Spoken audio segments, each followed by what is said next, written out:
the message of the second kalima shahada in our daily activities as a da'i or on the platform of Dakwah al-Islamiyah.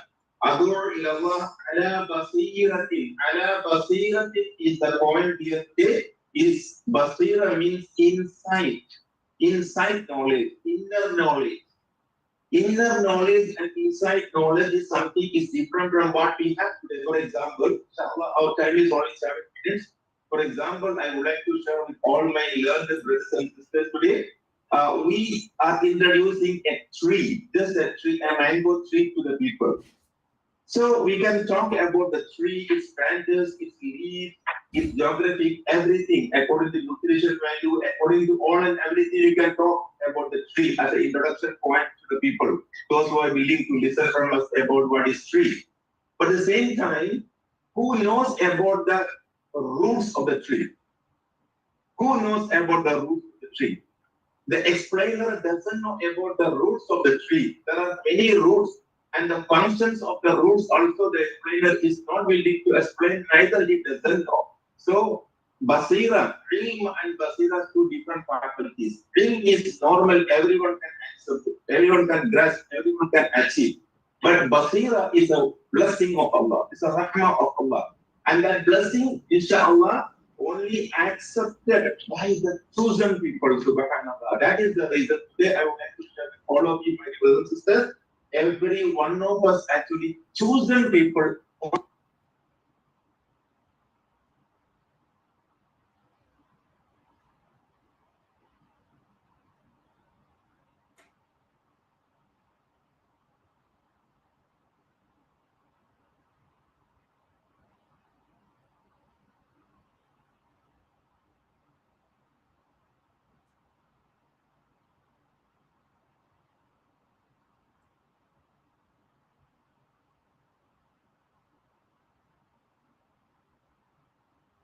Why we fail? Why other people succeed? Why we fail? This question we must answer today, inshallah. Because basira is lacking. As emphasized in Surah Yusuf, verse 1. Okay. It is not merely about delivering religious messages, but about embodying sincerity, wisdom, compassion, and ethical communication. All these things must be done with insight knowledge. That is Irfan, al-Ma'rifa, with Ma'rifa or Irfan based knowledge. It's not just knowledge only. Because Irfan actually is the real message of hikmah. Maybe, my dear brothers and sisters, we try to find out the real word meaning of hikmah. Real word meaning of hikmah we can't find in any dictionary in the world.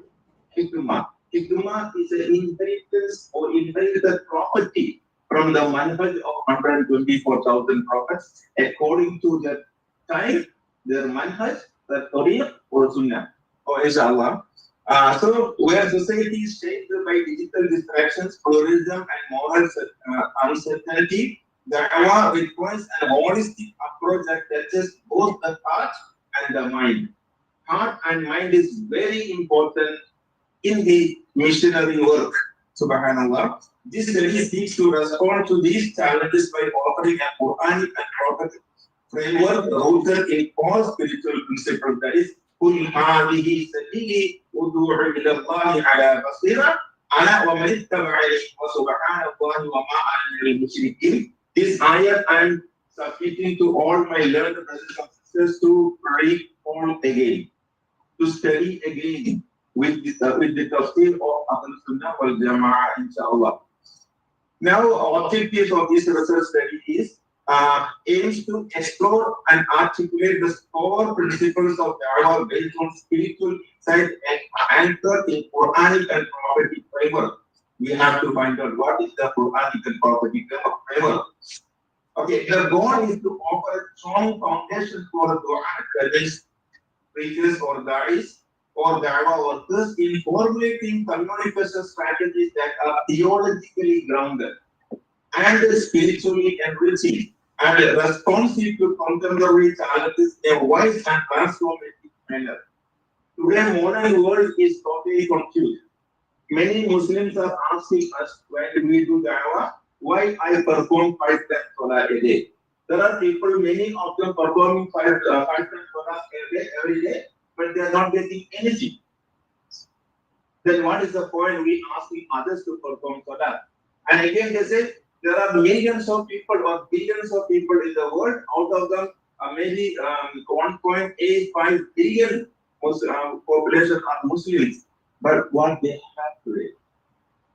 Do any Muslim countries we have today to point? This is 100% Quranic country. This is 100% Quranic population. So the non-Muslim asking us, you are inviting us to a kind of organization, a kind of faith-based organization, which is not practical in fact. So these are the challenges we are facing. Next.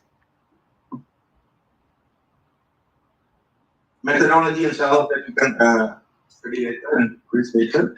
Okay, the core principle of Dakwah with Basira inside Ikhlas, Ikma, Rahmah, and Rizq. Sabr, Ilm, Uswa, Hasana. Tawakkal, Karama al-Insan, mutual respect, coexistence. We cannot dishonor or we cannot hate other fellow human beings. Whatever religion they follow, also. That also one of the main point of Basira. Then the 9th point is Ibadah, worship. I just touch and go. Then the 10th is Dua. Dua is a strength, or the Dua is Silahul Mu'min. Dua is the weapon of the believer. Because that dua is connected with Allah subhanahu wa ta'ala. Next, implementation in the digital area. Okay, inshallah. And that is the conclusion. We don't have time because this is very interesting topic, and I would like to brainstorm all of us, me, myself, and everyone of us. That's why I did a kind of school introduction. Inshallah, may Allah subhanahu wa ta'ala bless everyone of us. Wabillahi tawfiq wal hidayah. Assalamu alaikum wa rahmatullahi wa barakatuh. Thank you very much to Syed Kumar for his presentation. It was very informative, and now let's move to the presenter number 3. The third presenter is, I would like to welcome Dr. Mira alias Monica, Associate Professor, Department of Outline and Academics, Academic of Islamic Studies, University of Malaysia. Please welcome Dr. Monica alias Mira Abdul Razak. And the time is yours.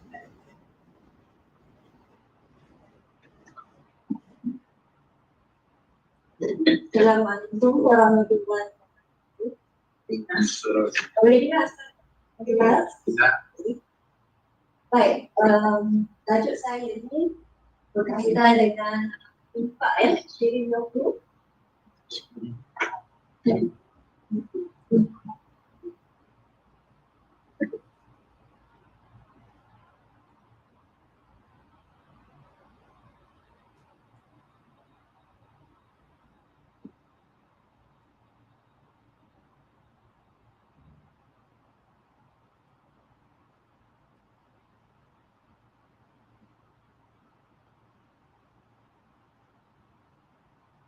Baik, kita yang tahu jadi pendekatan spiritual dakwah berasaskan Quran. Baik, seterusnya next slide. Okey, sebelum kita baca introduction dia, Gen Z tu ada. Generasi Z ini adalah generasi yang nanti pada tanggungjawab. Ada. Ini maklumat informasi yang jelas 1997 ya sebenarnya sehingga tahun 2012. Baik, kalau saya adalah Gen X, saya tahun 1965 hingga 1980 itu dikira Gen X ya?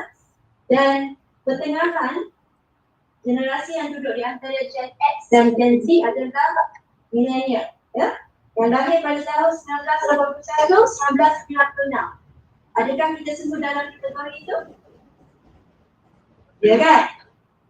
Okey, baik. Sekarang kita sekarang secara global ini berkembang. Kita tak dapat lari daripada perkembangan teknologi ya. Sekarang kita dah ada macam-macam yang berkaitan dengan AI. Masalah di universiti sekarang ini kita menghadapi masalah pelajar yang buat tesis guna ChatGPT. Macam mana nak selesaikan isu tersebut ya? Sebab kita bersama juga, guna juga, ya? Tak cepat kan? Tapi dalam kita ada etika ya. Walau bagaimana kita perlu jelaskan pada pelajar lah ya, bagaimana kita perlu gunakan kebaikan teknologi yang baru ini untuk mendapat manfaat dan untuk buat perkara yang tidak baik.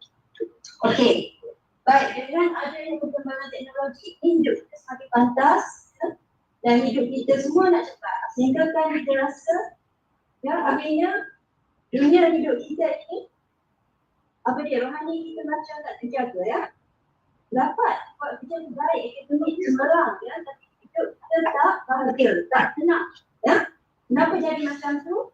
Kerana ada sebahagian ataupun juga tulisan yang masih lagi belum ya sempurna ataupun juga masih belum lengkap ya. Dan dalam konteks ini kita adalah pendekatan ya, bermakna kita nak bawa masuk pendekatan spiritual yang boleh kembalikan ya, manusia secara umum ini kepada alam yang mana alam ini yang menjadi sumber inspirasi kita untuk penyembuhan. Kita lupa sebenarnya ya, kita makan ubat kimia daripada hasil farmasi ataupun hasil prescribe daripada doktor ya, sehingga kita lupa bahawa Allah telah sediakan ya alam semula jadi ini untuk merawat kita. Kita tak tahu hal itu ya, sebab apa? Kita dah semakin jauh ya dengan nenek moyang kita dah. Okey, next slide. Baik, apa itu Sri Lanka? Sri Lanka ni terkenal di Jepun sebenarnya ya. Maksud dia mandi hutan. Ataupun kita pergi masuk hutan. Pasal kecil-kecil, kenapa tak kita masuk hutan? Kalau orang Kelantan dia panggil masuk gua. Masuk gua tu maksudnya masuk hutan lah. Ya? Okey, rasanya benar kan? Masa dulu kecil yang Gen X terutamanya lah ya. Kita orang ni pergi main dalam apa hutan, dalam apa ni rimba kan? Okey. Kemudian dia kalau kita lihat, kita tengok dia punya karakter daripada pendekatan Sri Lanka ni, dia sebenarnya kelelahan kepada anak sejarah ya, dan dia menepati kebanyakannya dia punya konsep fitrah Islam dan juga konsep-konsep dina yang lain seperti Quran kepada Allah dan juga penjaga api. That's right. Sama. Okey, apa yang dihadapi oleh Gen Z terutamanya ya? Ada 4 di sini, tingginya kadar permohonan dan perkembangan, yang kedua ketagihan kepada screen dan media sosial. Tengok kita sekarang bersama je ya, pegang handphone masing-masing, tak ada tengok screen pun. Kesan pandemik dan juga tekanan sosial dan juga akademik ya. Kemudian kekeringan spiritual dan krisis identiti. Masa mengajar dalam tiap kurs saya akan pastikan belajar tak jauh-jauh dengan itu. Tak boleh. Bila saya tanya, saya minta dia letak ke meja depan saya tu, semua macam tak boleh berpisah ya. Itu adalah jenis kembar siang. Okey, next. Okey, objektifnya adalah mengkaji impact dan yang kedua dia menilai kesesuaian dengan pendekatan dan awal berasaskan alam dan akhirnya mendorong kebesaran Islam dalam tauhid dan khalifah. Okey, next. Okey, definisi kita dah tengok tadi. Dia merujuk kepada amalan kita berada dalam sekitar hutan ya, yang secara perlahan sedaran tak boleh bawa gadget, tak boleh bawa handphone. Masuk hutan jangan bawa handphone ya. Kalau tak dapat benefit dia, tak dapat dia punya manfaat. So dengan melibatkan 5 area sini, kita akan dari penglihatan, pendengaran, bau, sentuhan dan juga pernafasan ya. Okey, next slide. Sejarahnya adalah diperkenalkan di Jepun ya oleh Agensi Perhutanan Jepun pada tahun 1982. Kemudian digunakan sebenarnya untuk mengurangkan teknologi stres waktu itu, ya, sebab perkembangan teknologi sangat rancak, ya, ada dan juga ia melibatkan kesedaran bacaan transfer pendidikan. Sehingga bukan aktiviti itu berat, tapi lebih pada pengalaman bahasa Islam, infeksi di alam sekolah dan buku. Antara tokohnya adalah Dr. Tinggi, Universiti Mukti dan Zakir. Dan secara global telah digunakan di banyak negara Korea, China, Amerika Serikat, Eropah dan juga. Okay, next. Aktivitinya adalah seperti ya, berjalan, berehat dalam hutan tu, menghirup udara hutan, ya, mendengar bunyi semula dari seperti bunyi daun, kumpul, ya, bunyi burung, menghirup bau pokok dan tanah sesuatu dengan alam, kemudian terdapat perubahan sejak. Nak tanya sini, ada tak orang yang peluk pokok? Peluk pokok? Pernah buat? Saya pergi travel kat akan ambil kesempatan pergi peluk pokok dekat Bangladesh, pergi peluk pokok dekat Uzbekistan, ya, pokok-pokok. Sebab lain-lain pokok dia akan berhidup. Itu bergaji lah. Kalau kita tak tahu, kita tak dapat benefit dia. Okay, next. Penambahan dari dunia psikologi dan juga psikologi menurunkan ke atas kortisol, stres, dan stabilitas pada pembuat hubungan dan juga meningkatkan kekuatan ketenangan. Next. Okay, teruskan next slide. Okay, teruskan dari sini lah pergi kepada dia punya kesimpulan. Okay, baik. Jadi rokok terbukti berkesan secara psikologi dan juga spiritual dan mempunyai potensi besar sebagai medium dakwah sebenarnya dalam pergunakan psikologi. Dan ia boleh menyuburkan hubungan manusia dengan Allah dan alam serasi dengan nilai-nilai madani dan Islam secara fisik. Baik, itu saja perundangan daripada saya. Saya harap kita akan memberi input yang bermanfaat. Ya. InsyaAllah selepas ini kita boleh apply dalam untuk mengurangkan stres dan sebagainya. Okay. Wabillahi taufiq wal hidayah. Wassalamualaikum warahmatullahi wabarakatuh. Waalaikumsalam warahmatullahi wabarakatuh. Thank you very much to Dr. Monica and Yasmina Abdulrazak for the presentation. So without the delay, I would like to move to the final presenter.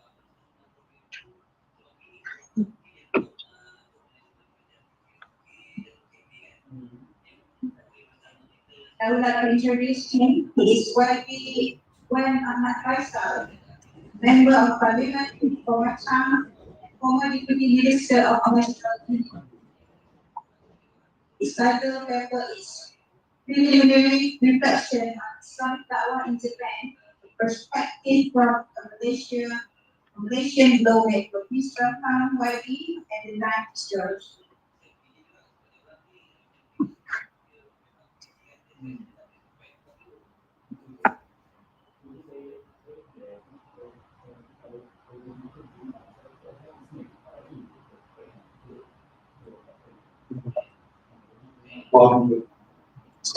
Shiwa Mashke wonders Shiwa Kukaigi. Yes. So as you've been thank you one moderator for introducing me as our parliament. Just a bit of note. I'm here not representing my party. I'm here as just like everyone here, researcher. But one thing for sure, if I'm going to be in the government, I will definitely push this policy as one of the major policies for my party, the opposition. So, thank you, Ed.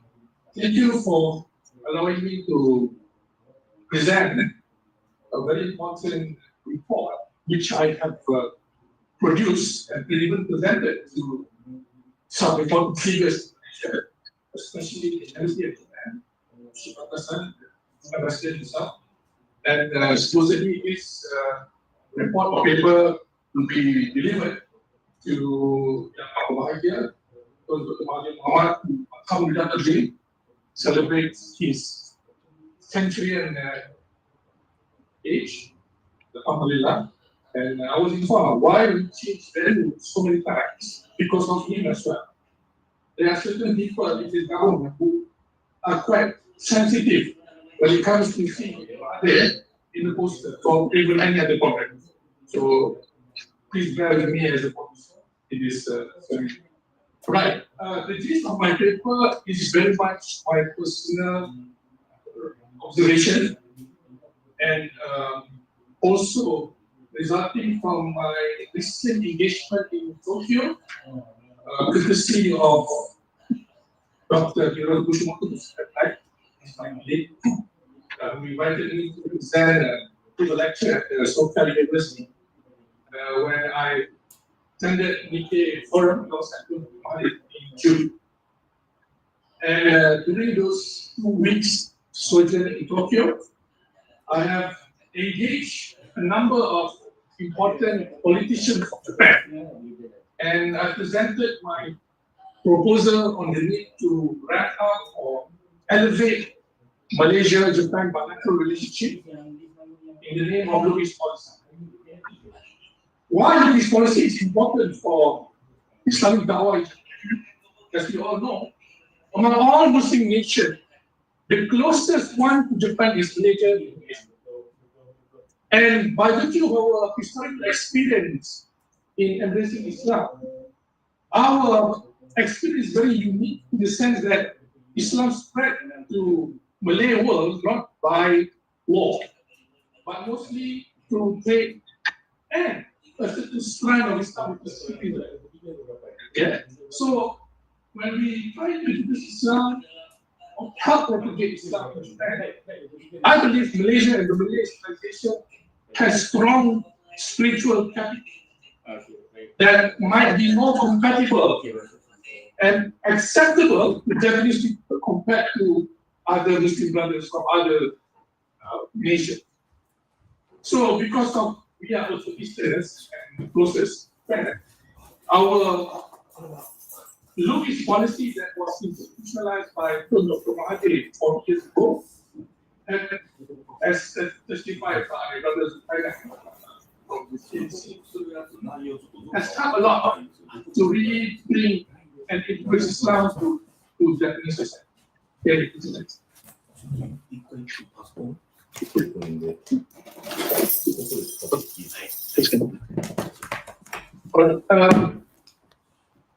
You see, the problem of Lubis policy now is because it is so centralized to one political figure called Dr. Mahathir.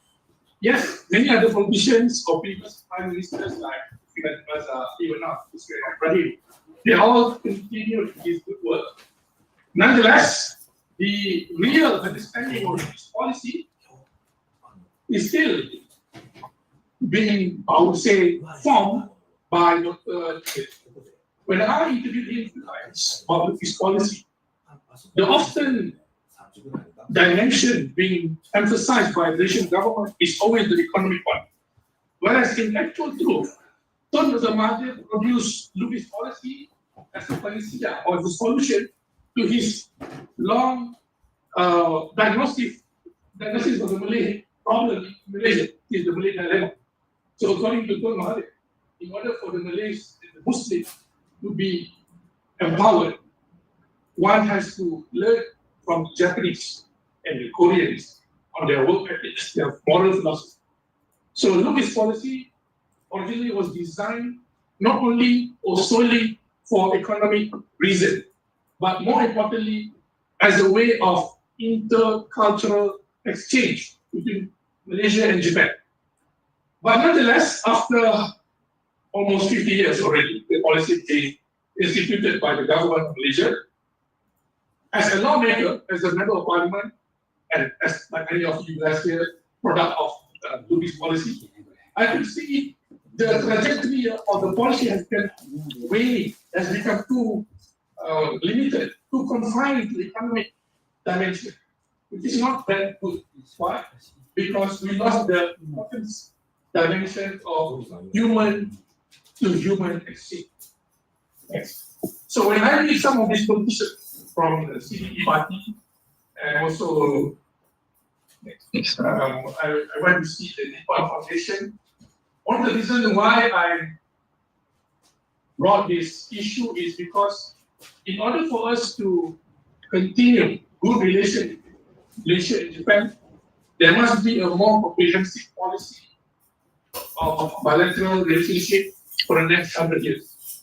So these sort of things, the champion or those who are going to drive are people, not scholars. Yeah, and politician has the power, the tools, the latitude to talk to the Japanese government. And we all know, in order for us to really help our Japanese brothers and sisters over there, one has to be able to convince Japanese government and politicians or their lawmakers on the importance of the understanding, the correct understanding of Islam, that is compatible with Japanese society. So most of the Dakwah effort in Japan are done by private sectors or non-governmental organizations. None of, there are very few support.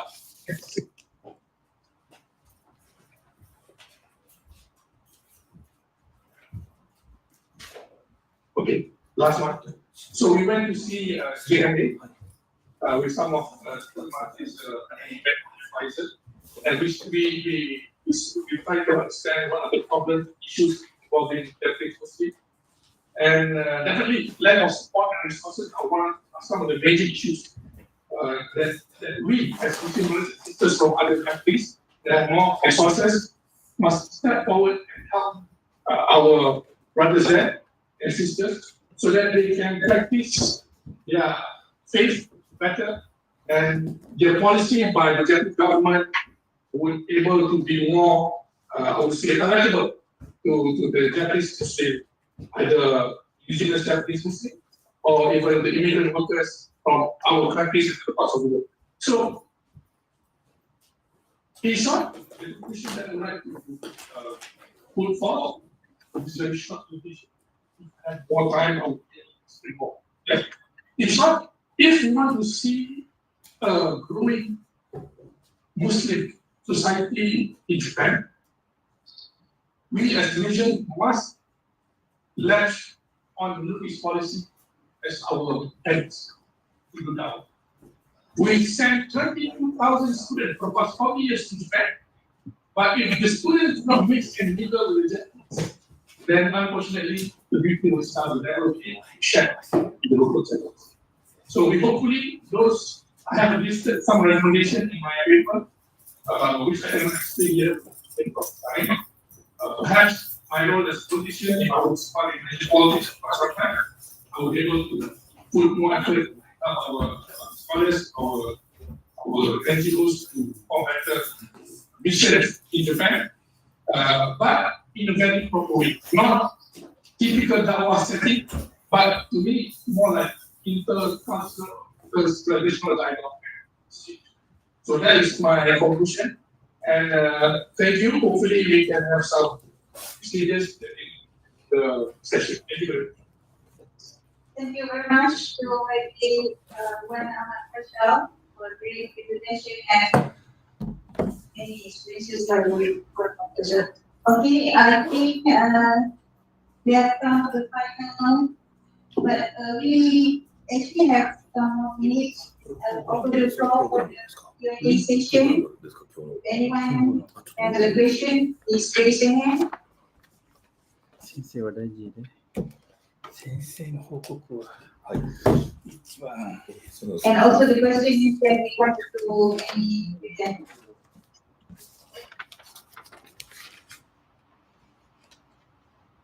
Yes, please, doctor from the back there. I'd like to ask question to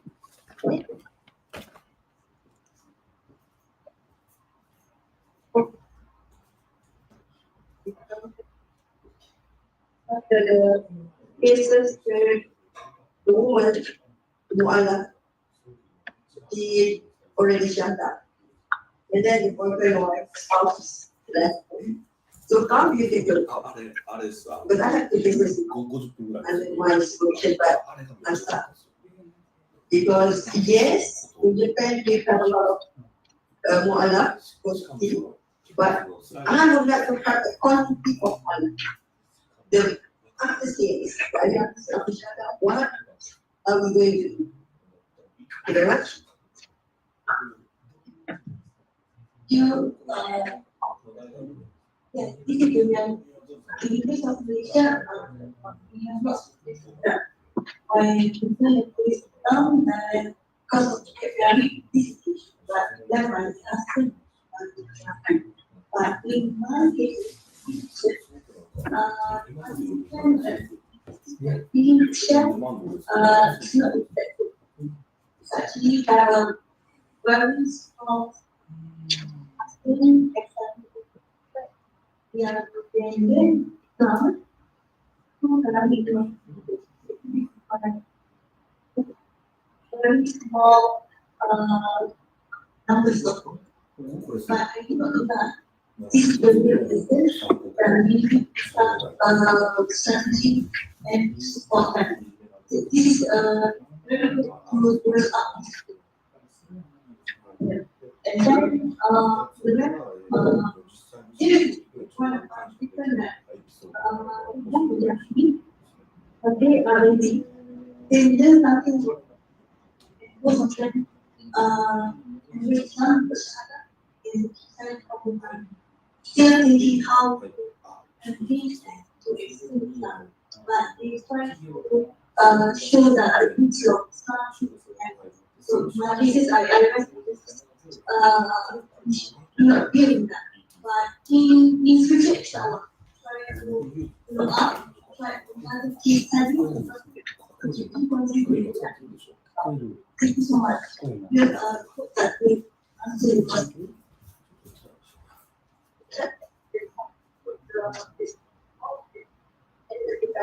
Yeah, I do. Yeah, everyone share that.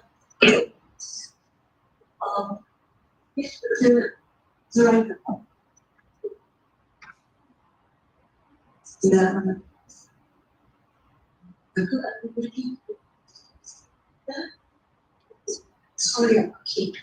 But I've seen this actually experience with one who invented a masjid. Then you need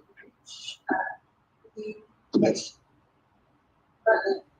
no, happened in two of the marriages. She that not that. Not that, but the family continues. The husband had a face. Okay. But now, the pretty boss, the husband still living to the children. So that is only one piece that I know in my movie. The other one is how actually, and I think this is actually a very small community of people who are close family members. And happen to be part of the maybe actually happening. And then she said, Islam is very easy to follow. And it's so hard to get there after the marriage became Malaysia-Japan. This everyone happened now. Inshallah, I'm doing it.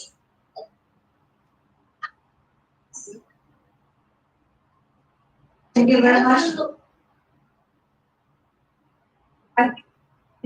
There will be one last question. It's all relaxed.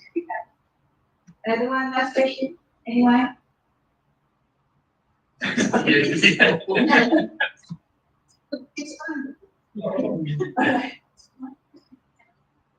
So, Louis wants to speak. I said, okay. Sensitive. I'm a bit sensitive. And to be honest, I also and I do follow up with new responsibility for really. The policy is supposed to proceed. I think if you read all people, it does get the mention of the ethical or the social cultural part. he actually wanted us to learn from the past, and we get that. And what I think many of us fail to see actually our contribution to the inside. Many of us obviously cannot really learn again from that. And thank you, Professor Zoria, for bringing me into this field. I found out actually other than this policy contributor, I can say that those are started from awareness, those strategizing to survive in that country. We need to stop. So that's why we do things with Japanese and so on and so forth. And it somehow turned out. Why yes? Last time we don't have JDC, we don't have ICC, we don't have JMA, all we have is besides. And besides some these people are in that's all. And we do so that's all. We have this maybe 5 years, 2 years time stuff. And we will not quit. We will not quit. To know that if we leave it, fortunately the students selection, many are from the Maharajas, many are from the religious. Dakwah, Islamic discussion. And when we say about the new dimension of the Islam, there is actually the part I'm very interested in keeping to share to explain a little bit more this. So, Thank you.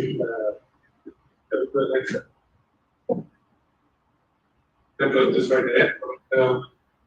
Actually, yeah, people is the report is quite long. People is quite and there are various sites. But I talked to the Mother and the former ambassador of the site. It's one of the, I would say, the most accomplished Japanese diplomat in understanding this policy. And actually, the idea was not just Malaysian people going there, but also Japanese people going to Malaysia. You know, it's wonderful how to study here, UPN, NGI, but you see, the problem is our country, most of our tourism and politicians, the policy, do not really understand to the fullest what tourism is. So when don't step down, that's not okay, as I said, tourism also try to propagate, but mostly in economic direction. It comes from what is a bit slow or not being properly. But I think now in the future we must emphasize and think more, for example, generalists. I think I have only one generalist in India on that. If I'm not mistaken. Most of our Louis policy graduates are engineers, technocrats, and very rare for then I think only vocalists, I think. But even that, 1%, how many? Okay, then your rights, PSU. But you see, in Malaysia, to affect change, you need politicians, all the loyalty. If we have these two main drivers to champion this policy from the Dakwah point of view, you see how stuff is good. Because the narratives, okay, is that the Malaysian or the Malaysians, they should come first, and only Malaysian brothers. But most Malaysian brothers, Malaysian people, when they study Japan, are government sponsored mostly. When we have institutions like this now, Indonesian, they are themselves, they do it, but not enough. So I believe you need politicians, policymakers, and group that in there to push this agenda within these policies. How? When I presented about Malaysian politics in this meeting, social universities and this book, many young Chinese are interested to learn more about Islam. Malaysia is quite in the place because Malaysia is a country that is moderate population, which is Japanese society. So it's unique feature. So we know each other program that to attract that feature, study or learn English, which I did anyhow, I think we will lose out on chances of opportunities. When Tomani became second prime minister, Actually, I was in government basically. We plan to create a joint venture program at Australian stage for Malaysia-Japanese leadership school. But when it don't change, so that policy no longer become major. But if we have that, we can do a lot more intercultural people to people testing, which will help our budget. So inshallah, if my government itself, I will do this. Thank you. Thank you very much for the offer. Ladies and gentlemen, with the conclusion of the presentation and also the final Christian parallel session for this morning has come to an end. And that concludes our session today. On behalf of the organizing committee, thank all presenters and participants. We're going to proceed to the next session, inshallah. Our opening ceremony, maybe we have 10 minutes tea break, and we will start at 10:20. I invite everyone to the break outside. Please. Thank you, and assalamualaikum warahmatullahi wabarakatuh.